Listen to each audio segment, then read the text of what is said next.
We're live. Good evening, guys. Tonight we're going to be talking about For the Love of Price Guides. Price guides on properties, no price guides. What does it mean? How can you navigate it when looking at real estate? Stay tuned.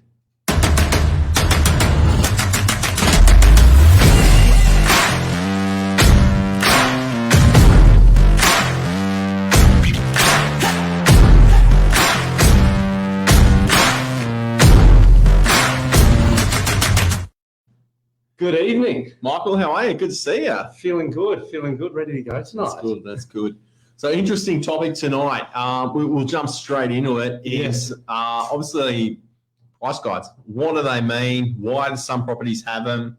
Why do some properties not have them? Yeah. What's the reasoning behind it? What do buyers think? What do sellers think? Yes. Michael, what's your take on the whole price guide situation? It's a bit of a minefield out there, and especially now at the moment as well. If you're a buyer or a seller in this market looking on realestate.com, pretty much I'd say now close to 80% of properties, especially houses, don't have price guides on them. Yeah, I'd agree. Which is really interesting because if you looked probably 6-8 months ago, there was a lot more price guides out there, and it seems to shift. Sometimes there's a few more out there, sometimes there's not.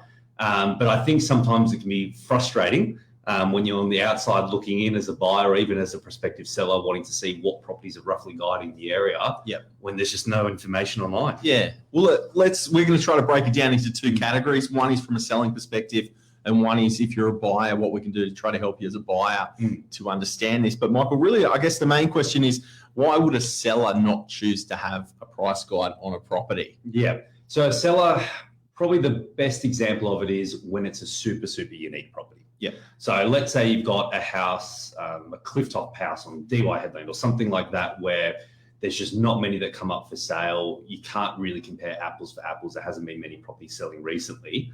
And to give a price guide for something like that, yeah, you're almost stabbing a little bit in the dark, and you don't want to overprice it. You don't want to underprice it. And so sometimes agents and the vendor may opt to not put a price guide for a super unique property because they want to hear the market feedback. They may have an indication in their mind. Generally, the vendors want as much as possible. I've never met a vendor that doesn't. And so they want to sort of gauge where the market sees value as well. That's on the super unique premium side. Yep. And then sometimes there's no price guides on just your run-of-the-mill 2-bedroom unit in DY, where there's a lot of other ones for sale as well. And I think that's sometimes where buyers sometimes get a little bit frustrated when they know that, look, it's going to be in this rough range here, but there's just nothing available for them to see. I think also that's spot on. That's definitely one reason why we see these price guides. The other reason is that you tend to see a real shift. I think as the markets turn to move, you tend to see a shift to how properties are marketed. And as buyer inquiry picks back up and it translates from, it's really been a buyer's market the last 18 months here as interest rates have increased. Sellers have had to, listen to buyers a little bit more so. So it turned into a bit of a buyer's market. But as you see that transitioning back into a seller's market, pricing, like Michael said, can be a little bit not as sharp as it typically is, and sellers then basically say, well, look, I'm going to go out to the market and they can come back to me with where the price points sit. Yeah.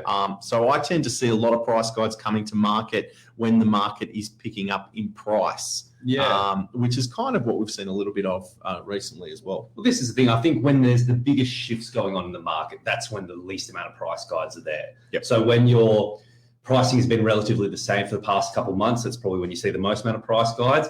When it's starting to drop off a cliff or when it's starting to absolutely ramp up very, very quickly, I think that's when a lot of times agents and vendors may opt not to put one on there because, like Stefan said, it's hard to pick it. And what we've learned is you definitely don't want to launch with a price guide well too high or well too low, because it's a great way to stuff up a good campaign. A lot of owners use it as a bit of an educating tool as well. Sometimes you'll get vendors and owners that want to sell a property, but they're maybe sitting a little bit on the fence. And they're trying to get the feedback from the market to say, hey, is this the right time? Is this going to get me the money that I need to, make the next shift that I'm trying to achieve, in my life? So sometimes you'll have a vendor that's really testing the market to a degree rather than one that's totally committed to a sale process. And they might opt for a price guide to get the feedback from the market. And it truly is, a balancing act as well. Like sometimes it's very, very straightforward for us as agents to put a price guide on a property. Yep. And sometimes it can be really, really tricky depending on the vendor, depending on the type of property, depending on what the buyers say as well.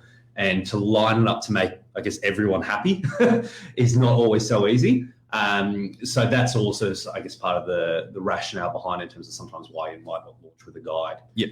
That's on that side of things. Now, guys, the second part of it is price guides when they're out there. What do they mean? How can you as a buyer sort of decipher it with it? Because sometimes you'll find that there's price guides all over the shop. There's no sort of uniform rule in terms of what sets a price guide. Yes, the agent's opinion of value, but there's no set formula with it. And every agent will have their own sort of idea of where they think a property's worth, where the owner thinks a property's worth as well. So sometimes you might find there's inconsistencies in between guides. Definitely. And as a buyer, it can be frustrating because you're trying to get an accurate assessment as to can I afford to buy this property or not. But we're going to give you a few tips as well to help you on the buying side. So I'm fortunate enough to work here at Novak Properties. I cover both residential and commercial property, and 90% of commercial real estate, whether it's for sale or once it's sold, they do not advertise prices, do not advertise them. So I completely understand what buyers are saying when they're like, we just want to know the price, can I afford it or not? And even for us, when I'm estimating and valuing other properties, I like to have access to this information. It's not there. So I've got a few techniques that I use to help give me a price for that type of real estate, and it works equally well for residential real estate. We're lucky in residential. We're very lucky compared to commercial. There's no information out there. And the data's a lot easier to access on the residential side. But guys, buyers out there, you've never lived in a better time in regards to the information that's at your fingertips. So what I like to do is if I see a property online and it doesn't have a price guide on it, I'm going to search up the suburbs. So jump onto realestate.com or Real Commercial if you're looking at a commercial property.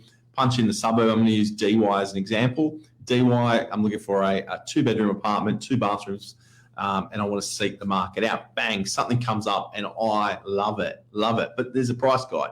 What's that mean? How much is it? You can actually play around with the filters on the price. So once you tap into the property, you've picked your bedrooms, your bathrooms, there's also price. So what I like to do is I start at a broader range, and I might do 500 to $1 million because I know it's probably going to be in that range. I hit that and it's going to filter out anything really north of $1 million or south of 500,000. Okay, the property's still there. I'm now going to taper it down to 900, 600 to 900. Is the property still there? Yes, it is. Okay, so I'm narrowing down the range. Now I'm going to come down to 800 and I'm going to come up maybe a little bit, and the property's gone. So that's telling me that that property is marketed between 800 to 900,000 on realestate.com. Yeah. So a little bit of a trick there. And look, it's not going to be 100% accurate, but it's going to really narrow down the price point. But it gives you a ballpark at least as well. Yeah. Because to be able to dictate it with it, even with the price guide with it, there's a difference also, guys, and it's good to mention, between a price guide and an asking price. Good question. So sometimes you will have, because we do get asked that a lot, is this what the owner's willing to accept? There will be what's called an asking price on a property, and we'll literally say for sale, and then this asking price at X amount, 700,000, 900,000, whatever it is, or you'll have for sale guide X amount. And there's a big difference between the two. The guide gives a ballpark of roughly where the vendor is looking and where the interest may be coming in, or / where the agent's appraised it at, versus a for sale price is exactly the number the vendor said they're happy to sell at. So just make sure you know that distinction between it, because the guide will give you that rough sort of ballpark, and don't confuse it with a exact price that the vendor will accept, because there's a range of factors that may be at play there. Yeah, fantastic. And every home's unique, guys. So look, as an agent, we can't exactly pitch, where we think that property is going to sell or the price it's going to sell for. We can give you an idea, and we're looking at comparables and how the market's performing. But here's a few more tips if you're a buyer out there. The first thing I'd be doing is go out there and try to build a bit of rapport with real estate agents. Guys, we're here to help you. And we're here to sell a property, yes, but we're here to work with buyers to buy a property. For people that think that we're in the market to try to mislead, a buyer is I would say ridiculous. Look, I'm sure that there are bad agents, I'll use that term, that, don't act ethically. But like an industry. Yeah, we're here to do the best job for the seller, but we're here to also help you as a buyer. So build rapport with agents. Ask them, what's been selling in the area. Do you have a rough idea? Just get some feedback from them. Obviously, be courteous. We're all human. We're all here, trying to get through it all. So that's one thing. Build rapport with agents. Also, if you're looking for rental property, feel free to contact a property manager. Generally, they're a little bit less defensive, if I can put it that way, about a price, because they're not, the sale of a property is a little bit different to the rental of a property. So they'll be pretty forthcoming to help you if you're a rental tenant looking for something. The easiest way, like I said, is to jump online, punch in. You can hit a sold tab as well. So realestate.com, domain.com, most real estate agents' websites will have sold. You can hit it. It's going to bring up the sale prices for that suburb or for that property. So that information is readily available. You don't need to go out, buy a subscription to something like Uppy Data or CoreLogic to get all the data. Realestate.com's got 90% of that information ready for you for free any time of the day. So hit those sold tabs. Get out and go to the open homes as well, because you'll see what's out there. You'll be seeing what they're selling for. It'll give you an accurate guide when you see the home that you like. How does it compare to the ones that I've seen selling in the marketplace? It is a bit of legwork. It will take up a bit of time on your weekend, but it's a really, really good way to get a feel for, one, a suburb, two, attributes, and three, where they're selling at. It's worthwhile because, like you said before, in terms of looking at those sold properties, I think that's one of the best ways to learn, and as well as physically seeing yourself what properties have sold, because then you can make that accurate assessment what the property you're going through now is worth to you. The reason why these sold properties are so valuable, and back to what I said before in terms of the inconsistencies of guides, is as an agent, when we're appraising properties, we've got a 10% range because, like Stefan said, we don't know exactly what price it's going to sell for. Of course, we normally know a rough ballpark, and that's the reason why we have that 10% range. But you might have a property that's got a really high price guide on it. And that might be because the owner said, look, I know this is your estimate of value, but I can't make it work under X amount. I really want this big price for it, so I want you to guide appropriately for it.